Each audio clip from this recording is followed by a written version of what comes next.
निगरान वज़ीर आज़म अनवरुल हक काकड़ का गजा में फौरी जंगबंदी का मुतालबा। कहा कि गजा में बच्चों, खातीन और मासूम लोगों को निशाना बनाया जा रहा है। गजा में फौरी जंगबंदी होनी चाहिए। ECO के तमाम ममालिक को गजा में जंगबंदी के लिए किरदार अदा करना चाहिए। कहा हुकूमत पाकिस्तान ने सरमायाकारी के फ़रोग़ के लिए खुसूसी काउंसिल कायम कर रखी है। पाकिस्तान में मुख्तलिफ शोबों में सरमायाकारी के वसी मौक़े हैं।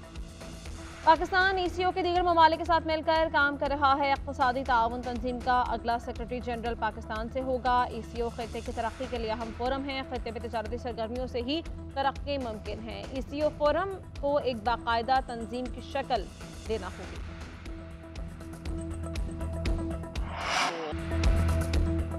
दुआएं भी काम ना आई, मौसम भी धोखा दे गया। न्यूजीलैंड ने श्रीलंका को हराकर पाकिस्तान को सेमीफाइनल से तकरीबन बाहर कर दिया। कीवीज बैटर्स ने 172 रन का हदफ 160 गेंदें पहले ही हासिल कर दिया। कॉनवे ने 45, रविंद्रा ने 42, डैरल मिचेल ने 43 रन की इनिंग्स खेली। आइलैंडर्स की शर्मनाक शिकस्त ने शाहीनों की उम्मीदों का दिया बुझा दिया। श्रीलंका से जीत के बाद न्यूजीलैंड 10 पॉइंट्स के साथ चौथे नंबर पर आ गया। शाहीनों का वर्ल्ड कप सेमीफाइनल में पहुंचना बज़ाहिर नामुमकिन हो गया। अब पाकिस्तान के पास अगर मगर का एक ही ऑप्शन, रन रेट बेहतर करने के लिए इंग्लैंड को 287 रन के बड़े मार्जिन से हराना होगा। पाकिस्तान 300 रन बनाए तो इंग्लिश टीम को 13 रन पर आउट करना होगा। 350 रन बनाए तो 62 पर, और 400 रन बनाए और 112 पर आउट करे तो बात बनेगी। कौमी क्रिकेट टीम का कोलकाता में भरपूर प्रैक्टिस सेशन। शादाब खान और हारिस रऊफ मुसलसल दूसरे रोज भी ट्रेनिंग में शरीक। पाकिस्तान और इंग्लैंड 11 नवंबर को ईडन गार्डन्स में आमने सामने होंगे।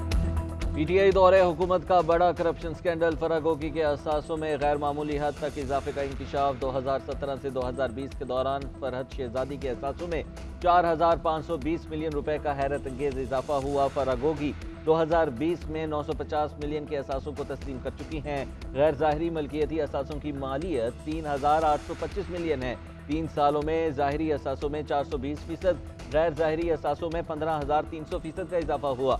तमाम असासे फरागोगी की ज़ाती मिल्कियत हैं। एहसन जमील गुज्जर और दीगर हिस्सेदारों के असासे अलहदा हैं। SECP के रिकॉर्ड के मुताबिक फरागोगी कई कंपनियों में हिस्सेदार हैं। 240 कनाल की कीमती ज़मीन चेयरमैन PTI की फ्रंट पर्सन फरागोगी को रिश्वत के तौर पर मुंतकिल की गई। रिश्वत के एवज PTI हुकूमत ने 460 बिलियन रुपए के हर जाने के केस की पैरवी से इज्तनाब किया। चेयरमैन PTI ने फराह गोगी की करप्शन में सहूलतकारी की। फराह गोगी के कहने पर पंजाब में उस्मान बुज़दार को वज़ीर आला लगाया गया। उस्मान बुज़दार को वज़ीर आला बनाकर अवाम की आंखों में धूल झोंकी गई। लीगी रहनुमा आता तारड़ की प्रेस कॉन्फ्रेंस। कहा चेयरमैन PTI ने हाथ में तस्बीह पकड़ कर कौम का पैसा हड़प किया, कौम को अमर बिल मारूफ का सबक पढ़ाया और खुद बेदर्दी से कौमी खजाने को लूटा। अता तारड़ का फराह गोगी को कानून का सामना करने का मशवरा।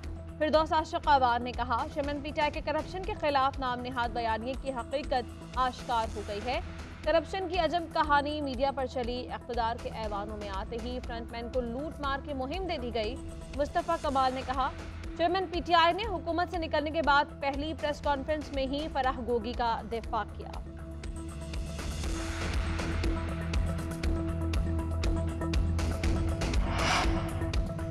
वहीं इलेक्शन कमीशन और चीफ इलेक्शन कमिश्नर के पीर को समाअत के लिए मुकर्रर। चेयरमैन PTI के खिलाफ फर्द जुर्म की कार्रवाई अमल में लाई जाएगी। तलबी के नोटिस जारी। असद उमर और फवाद चौधरी के खिलाफ भी केस की समाअत होगी। दोनों रहनुमा जाती हैसियत में तलब।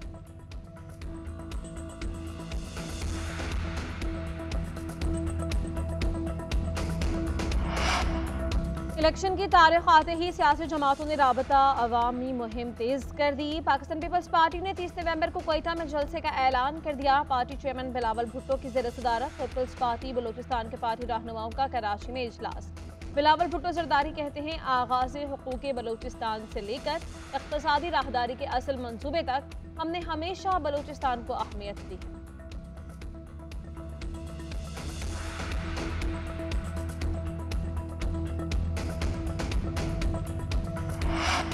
मुस्लिम लीग नून और MQM इंतखाबी इत्तेहाद के ऐलान के बाद दोनों जमातों की एक और मुलाकात तय हो गई। ज़रा के मुताबिक मुस्लिम लीग नून का वफ़द हफ्ते को कराची में MQM के मरकज़ का दौरा करेगा। लीगी वफ्द में सरदार अयाज सादिक, ख्वाजा साद रफीक और दीगर शामिल होंगे। मुलाकात में इंतखाबी इत्तेहाद से मुतल्लिक़ खतोखाल पर गुफ्तगू होगी। लाहौर के गवर्नर हाउस में नवाज शरीफ की ज़ेर सदारत लीगी रहनुमाओं की बड़ी बैठक। नवाज शरीफ का जनूबी पंजाब में पार्टी को फ़ाल करने का हुक्म। नवाज शरीफ का 13 नवंबर तक बलोचिस्तान दौरे का प्लान। BAP के साथ सीट एडजस्टमेंट मुआहदे का भी ऐलान मुतवक्के।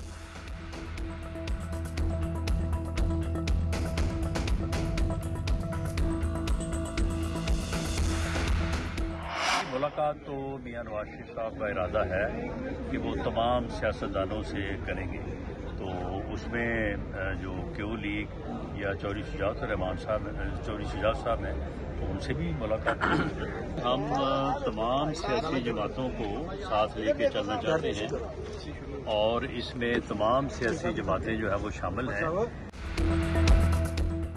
नवाज शरीफ जिमनी नहीं जनरल नशिस्त पर इलेक्शन लड़ेंगे। शुबा है कि चेयरमैन PTI को जेल में दवाई मिल रही है। रहनुमा नून लीग राना सनाउल्लाह कहते हैं आसिफ जरदारी को हक हासिल है, लाहौर के वजीर आजम का रास्ता रोकें और लाड़काना के वजीर आजम की राह हमवार करें। नवाज शरीफ जल्द चौधरी शुजात समेत दीगर सियासी जमातों के कायदीन से मुलाकातें करेंगे। नवाज शरीफ पार्टी कायद हैं और कायद रहेंगे। शहबाज शरीफ पार्टी सदर रहेंगे। मईशत की बहाली के लिए -9 मई PTI वालों से बातचीत के लिए तैयार।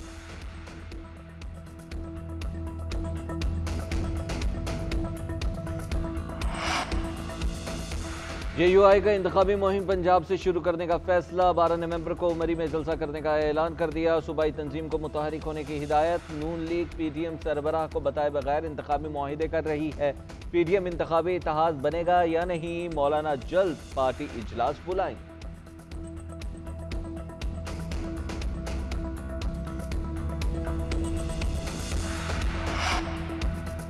तहरीक इंसाफ की एक और विकेट गिर गई। गुलाम सरवर खान इस्तेहकाम पाकिस्तान पार्टी में शामिल हो गए। सियासत में मुकाबला करो दूसरों से लड़ाई करके और गालम गलोच से कुछ नहीं होगा। अवाम ही हमारी ताकत है। अवाम का हम पहले सोचेंगे, अपना बाद में। अच्छी नीयत से काम करेंगे, कोशिश करेंगे अपना मकसद पूरा करें। जहांगीर तरीन का इज्तिमाई खिताब। अलीम खान ने कहा जो कहता था कि सबको रुलाऊंगा आज खुद रो रहा है। ये नहीं हो सकता तिजोरियां भरी जा रही हों और आपको पता ना हो। फराह गोगी नया पाकिस्तान बना रही थी। जो बंदा अपनी औलाद का नहीं, हमारा क्या बनेगा।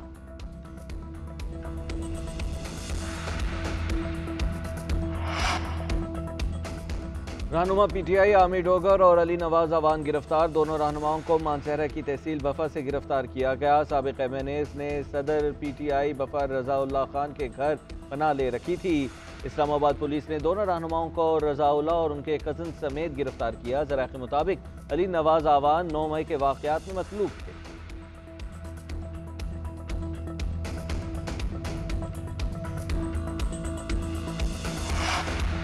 पाकिस्तान में गैर कानूनी तौर पर रहने वाले अफगान बाशिंदों का वतन वापसी का सिलसिला जारी। गुज़श्ता रोज़ भी 4119 गैर कानूनी अफगान बाशिंदे अपने मुल्क चले गए। अब तक कुल 2,07,758 अफगान बाशिंदे वतन वापस जा चुके हैं। निगरान वज़ीर इत्तलात बलूचिस्तान जान मोहम्मद अशरफजई ने कहा गैर मुल्की बाशिंदे पाकिस्तान में दहशतगर्दी में मुलविस हैं। 1 लाख से ज़ायद गैर मुल्कियों के शनाख्ती कार्ड ब्लॉक किए। कौम अपनी अफवाज के शाना बशाना खड़ी है। अफगानों बुरी हुकूमत दहशतगर्दों के खिलाफ कार्रवाई करे और गैर कानूनी पाकिस्तानियों को हमारे हवाले करे। गैर कानूनी तारकिन वतन के खिलाफ मुहिम जारी रहेगी। गैर कानूनी के बाद रजिस्टर्ड मुहाजिरीन को भी वापस भेजेंगे।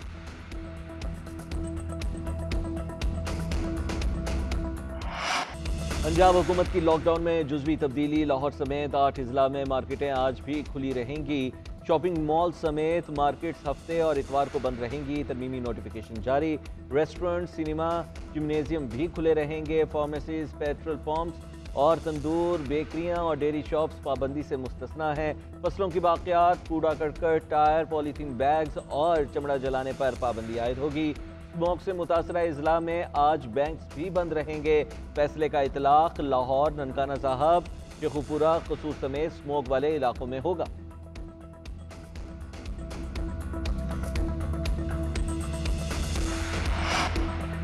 बालाई पंजाब और KP में सरमा की पहली बारिश। रावलपिंडी, इस्लामाबाद में मुसलधार बारिश और शदीद ग्यालाबारी। नशेबी इलाकों में पानी ही पानी। वासा हाई अलर्ट। मलका कोहसार मरी में भी बारिश के बाद ग्यालाबारी। वादी ने सफ़ेद चादर ओढ़ ली। पेशावर, मर्दान, नौशहरा, अटक, कलर कहार में गरज चमक के साथ बारिश। काला, महूदन, गबराल में बर्फ ही बर्फ। शिमाल बालाई बलूचिस्तान में बारिश और यालाबारी। ज़ियारत कान मेहतरजई दोबा चकजई में दर्जा हरारत नुक्ता इंजमाद को पहुंच गया।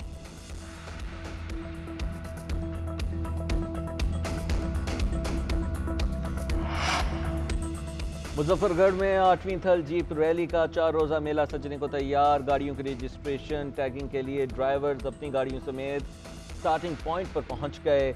इंतजामिया की जानिब से रजिस्ट्रेशन का अमल शुरू किया जाएगा। 100 से ज़ायद मर्द और ख़वातीन रेसर्स हिस्सा लेंगे।